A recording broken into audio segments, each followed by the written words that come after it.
Seleksi P3K tahap 3 segera dibuka. Menteri Pan-RB Cahyokumolo buka suara. Pelaksanaan seleksi P3K tahap 1 dan 2 telah selesai dilaksanakan oleh pemerintah. Kini seleksi P3K tahap 3 akan dibuka kembali oleh pemerintah.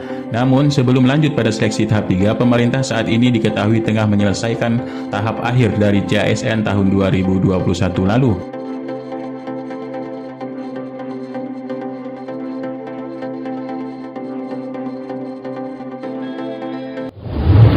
Assalamualaikum warahmatullahi wabarakatuh.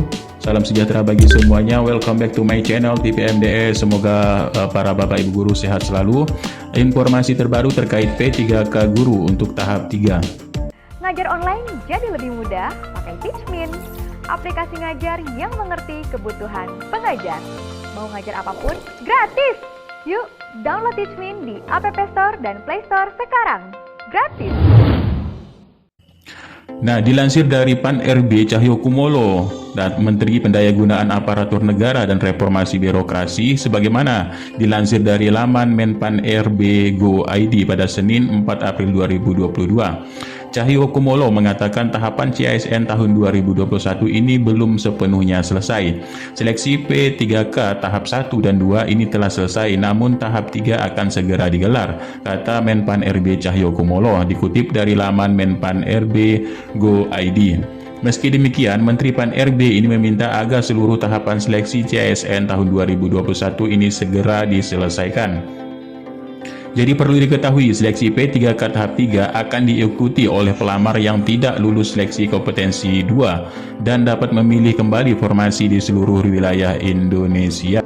Seleksi tahap 3 ini dapat diikuti oleh guru non-ASN yang mengajar di satuan pendidikan yang diselenggarakan oleh instansi daerah dan terdaftar sebagai guru di Dapodik yang tidak lulus seleksi kompetensi 2. Kemudian tenaga honorer X kategori 2 sesuai database, yaitu tenaga honorer Badan Kepegawaian Negara atau BKN yang tidak lulus kompetensi 2. Kemudian guru swasta yang mengajar di satuan pendidikan ini diselenggarakan oleh masyarakat yang tidak lulus kompetensi 2. Dan lulusan PPG atau profesi guru yang belum mengajar dan terdaftar di database lulusan profesi guru Kemendikbudristek yang tidak lulus kompetensi 2. Nah, meskipun belum ada kabar kejelasan P3K tahap 3, peserta ini sudah bisa mulai mempersiapkan diri. Jadi, secara terpisah, Sekretaris Dirjen Guru Tenaga Kependidikan Kementerian Pendidikan Kebudayaan Riset dan Teknologi Kemendikbudristek, Nunuk Suryani ini menyebutkan jika sampai saat ini belum ada informasi pendaftaran guru tahap 3. Nah, selain itu, dilansir dari Disdik yaitu Palembang, ini telah mengusulkan ribuan honorer untuk diangkat menjadi P3K. Nah, sebanyak 4.477 tenaga honorer Kota Palembang ini melalui Dinas Pendidikan atau Diknas dari Forum Kota Palembang ini forum honorer untuk diajukan ke pemerintah pusat agar dimasukkan dalam penerimaan pegawai pemerintah dengan perjanjian kerja. Nah, selain itu juga di sini hal yang disampaikan oleh Ahmad Zulianto selaku Kepala Dinas Pendidikan Kota Palembang mengatakan bahwa sampai 10 tahun kita tidak pernah menerima guru, sedangkan pensiun ini terus berjalan. Jadi tahun ini saja 600-an, tapi bukan berarti 600-an yang diajukan dan diterima, melainkan cara penghitungannya adalah sejak dimulainya moratorium tersebut. Beliau mengatakan dalam rapat bersama Sekda telah kita sampaikan bahwa semua total tenaga honorer yang diusulkan Diknas agar semua bisa diakomodir. Tentunya ini berdasarkan landasan dasar dana pembiayaan gaji dari bersumber dari dana alokasi umum atau DAU, dan di dalam DAU itu sendiri ada gaji untuk P3K. Artinya semua itu sudah jelas sekali, ungkap Zulianto dalam rapat bersama Sekda di Kota Palembang tanggal 5 April 2022. Nah, dikatakannya lebih lanjut, Kota Palembang ini mengalami kekurangan guru ini sebanyak 4.477 ini yang belum lagi ditambah tenaga kependidikan seperti operator, tata usaha perpustakaan, dan penjaga sekolah. Pengembangan sumber daya manusia atau BKSDM Kota Palembang agar semua ini diusulkan. Nah, dari hal itu juga ini membenarkan bahwa dari surat yang diterima rapat bersama Komisi 10 jika se-Indonesia ini baru mengusulkan yaitu 17,13%. Artinya masih tersisa beberapa persen dari 700 sekian ribu yang diterima. Nah, baru 113.000 baru yang mengusulkan. Itu artinya masih banyak kita tidak terima yang lebih penting lagi dan harus kita ingatkan. Dan telah kami sampaikan kepada Sekda bahwa tahun 2023 mendatang tidak suka ataupun suka, ini tidak mau ataupun tidak mau, tenaga honorer akan di stop. Dengan adanya kesempatan ini, kenapa tidak kita memindahkan dan memasukkan ke dalam kategori P3K ungkap Sekda Kota Palembang. Nah, selain itu, dilansir dari akun resmi dari Dede Yusuf, di sini tugas ini mengatakan untuk perekrutan P3K niat baik pemerintah ini sangat baik sekali, tetapi pelaksanaannya banyak protes dan bupati dan wali kota. Maka Komisi 10 ini membuat panja GTK P3K untuk mengawal 1 juta P3K. Dan apalagi ini ada gelombang ketiga katanya. Mudah-mudahan kita bisa mengurai carut marut dalam masalah ini. Nah, seperti kita ketahui, Dede Yusuf ini adalah anggota Komisi 10 yang sangat aktif sekali untuk memperjuangkan guru honorer. Nah, di sini di Wali Kota Kupang menjelaskan ini jangan lagi uang itu sekolah olah, kemudian jangan di PHP, serta orang pada ini bahwa adalah kita semua ini dipuji-puji katanya. Jadi pemerintah ini dipuji, begitu pelaksanaannya sangat nol besar. Selain itu juga dari pemerintah lain, dari awal ini sepakati P3K ini adalah pegawai pemerintah dengan perjanjian kerja, maka SK yang diterbitkan daripada menimbulkan polemik baru di daerah, katanya akan disesuaikan kepada usia masing-masing GTK yang dinyatakan lulus.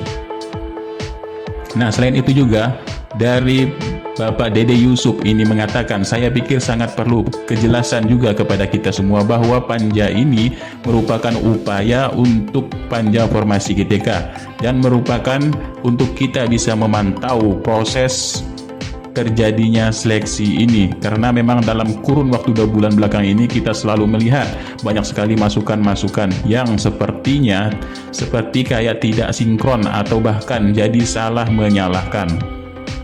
Kalau kita tanya pada pemerintah, selalu mengatakan bahwa daerah tidak memberikan formasi. Hari ini kita mendengar dari daerah bahwa bukannya tidak memberikan formasi, tetapi yang disetujui lalu kemudian keuangannya di sini pendanaannya itu pun SK yang tidak muncul itu tidak sesuai dengan ekspektasi. Jadi Bapak Dede Yusuf ini mengatakan memang perlu koordinasi yang lebih matang lagi terkait masalah seleksi GTK ini untuk menjadi P3K, kan masih ada gelombang ketiga. Nah, gelombang ketiga ini menjadi katakanlah menjadi semacam polemik, mau diadakan atau tidak diadakan. Gelombang 1 dan gelombang 2 kita lihat masih ada catatan-catatan yang mungkin belum jalan sampai sekarang. SK belum keluar, penggajian belum bisa diberikan, atau kalau kita berpendapat penetapan ini sangat telat. APBD sudah diketok baru muncul. Nah, jadi gelombang ketiga banyak kawan-kawan guru ini yang mengatakan apakah nanti mereka harus bersaing dengan guru dari luar. Jadi ini juga jadi pertanyaan. Oleh karena itu nanti saya dan bapak-bapak semua katanya, apakah gelombang 3 ini perlu dilaksanakan segera atau kita tunggu dulu sampai kita membenahi gelombang 1 dan gelombang 2. Nah, Bapak Dede Yusuf berharap bahwa panja ini nanti merupakan satu langkah solusi untuk pemerintah, bahwa kepada para guru dan yang sangat menunggu-nunggu, mudah-mudahan segera ada solusi yang konkret dengan masalah ini antara pemerintah dalam hal Kemenpan RB, Kemenq, Kemendikbudristek, dan ada lagi Kementerian Agama karena konteksnya nanti ada guru agama. Nah, selain itu juga dilansir dari Bapak Tamsil Linrung di sini, bahwa Bapak Tamsil Linrung mengatakan kita menyadari bahwa tidak akan lagi mengulangi untuk menyatakan bahwa mereka yang punya kesalahan. Kita mengintrospeksi diri bahwa kami juga termasuk bersalah dalam hal ini. Sekali lagi, sekarang katanya mengakui dan kami berharap negara juga mengakui bahwa kemudian kita bersama-sama memecahkan masalah ini dengan mengakomodir mereka untuk mengangkat mereka sesuai dengan janji-janji negara kepada mereka. Maka ke depan tidak ada lagi istilah guru honorer. Guru adalah guru dan dia adalah PNS. Dia berhak mendapatkan pensiun sebagai PNS lainnya. Nah, itulah serangkaian informasi dari untuk tahap 3 serta informasi P3K terbaru. Sekian, terima kasih pada semuanya, pada sobat-sobat TPMDS. Billahi taufiq wal hidayah. Wassalamualaikum warahmatullahi wabarakatuh.